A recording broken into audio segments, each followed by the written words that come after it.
we've tried to focus on a long-term savings product and to introduce the Kodos Milestone Funds 2023 and 2028. We just summarize some of the things in the prospectus in case some people don't read it. Effectively, as I said, the strategy is to manage the asset allocation or mix of investments in the fund to initially focus on growth and gradually, as time goes on, to focus on capital preservation and income.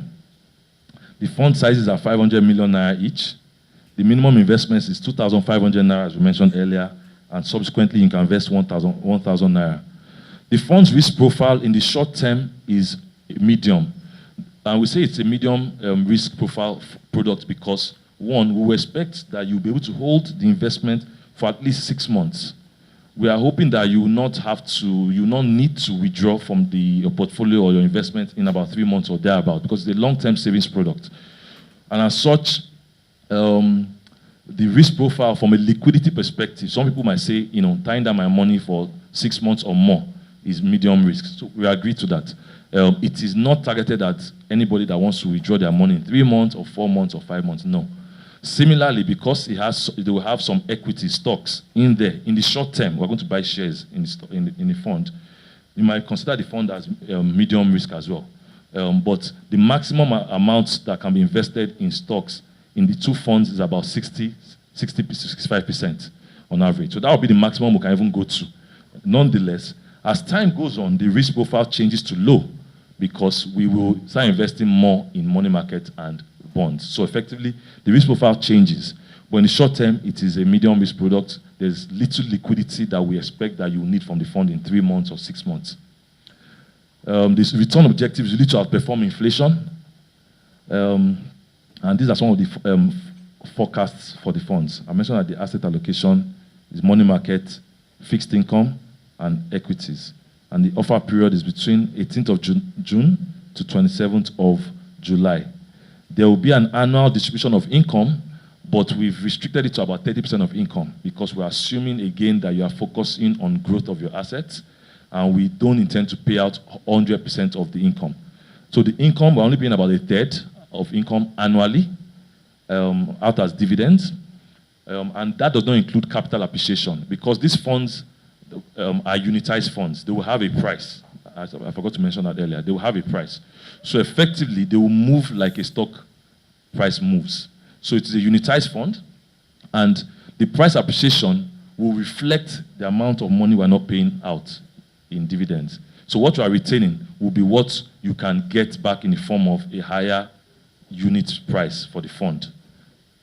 The funds can be redeemed on any business day plus 5 working days. That's the regulation from the SEC.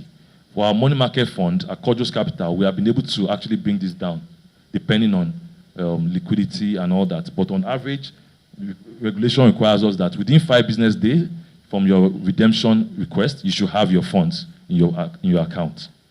And we just wanted to highlight the glide path, as I mentioned earlier, the mix of investments. It's very important that we highlight that. That the Milestone Fund 2023, for example, starts out with about 55% in equities in the first year. We can do between 5 and 65, but we initially want to do about 55%, particularly as we're going into an election year, so we want to be cautious.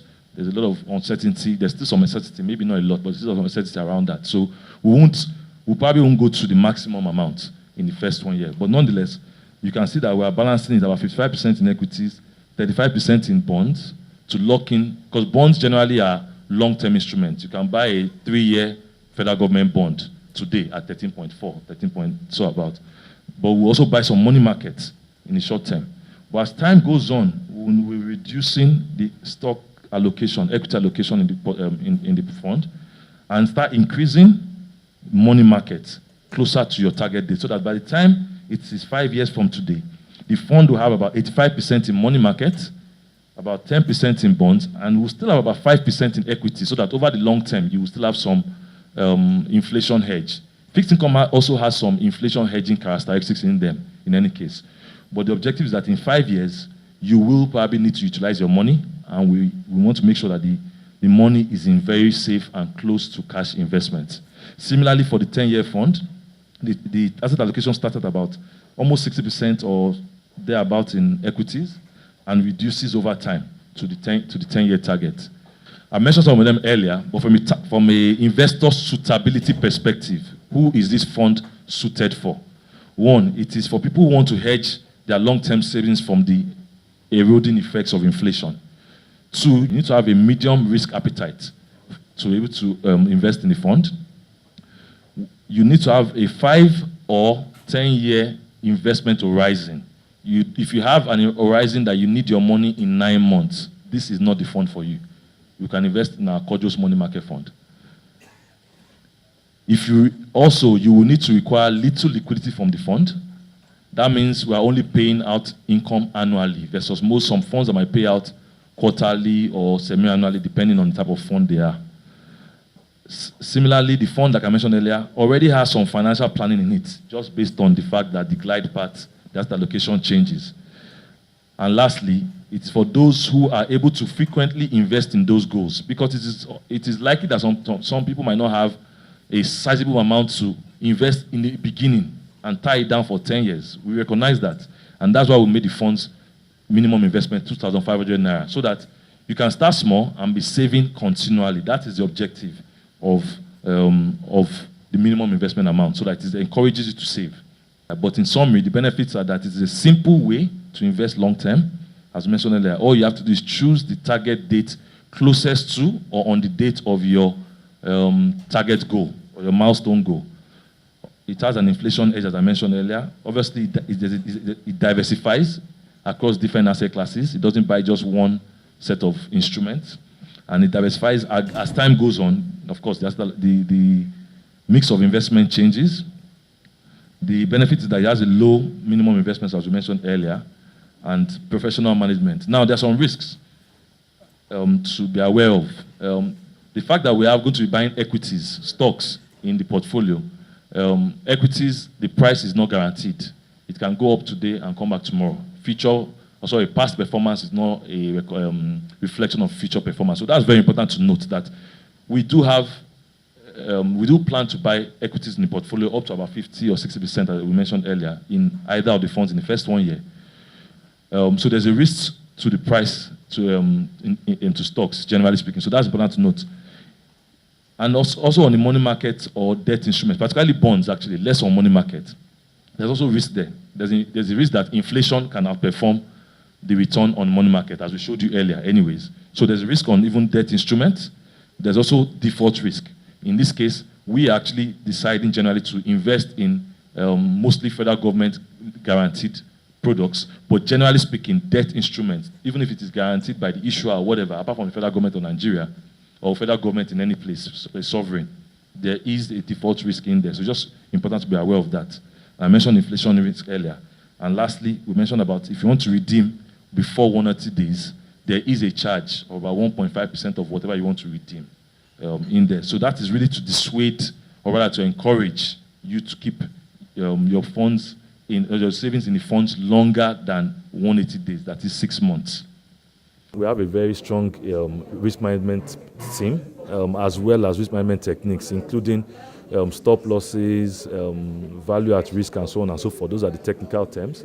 But we also have an investment committee which monitors the investment activities of the investment team, and they are made up of external and internal members, independent members, who also give their views on the investment activities of the team. Thirdly, we have a research department who assists the investment team in managing the investments in the mutual fund generally. So for mutual funds, generally speaking, I think the risk is reducing over time, because as more of us list on OTC markets, it makes them more liquid. So from a liquidity risk perspective, I think that will change over time. But this fund is a balanced fund, and yes, it does have some element of price risk, but those 3 things I mentioned earlier, including a risk management department, our stop loss tools, an investment committee, as well as obviously the experience of the investment manager, we are there to make sure that we manage the risk. And more importantly, the investments that have risk characteristics in the fund have a limit to what we can put in them. And the limit for equity specifically, which has a risk in it, is about 65%. And we can go as low as 5% if we think that it is necessary to go down. So we have an asset allocation band of 5 to 65% in equities, which is perceived to be risky. So we can reduce equities as time or risk permits. So the price is not linked to the market itself. The price of the mutual funds are not linked to the market. It is linked to the performance of the instruments inside, so which include money markets, fixed income, and of course, yes, some equities in the fund might be linked to the market. But what I'm trying to say is that not all the investments inside the fund are linked to the market. So you might see volatility in the stock market, but the volatility in these mutual funds will most likely be less because they have bonds and money markets which have zero volatility. Well, fixed income does, but very low volatility in them compared to stocks. So the volatility will not reflect the market's volatility at all. It will be less than the market, if not zero.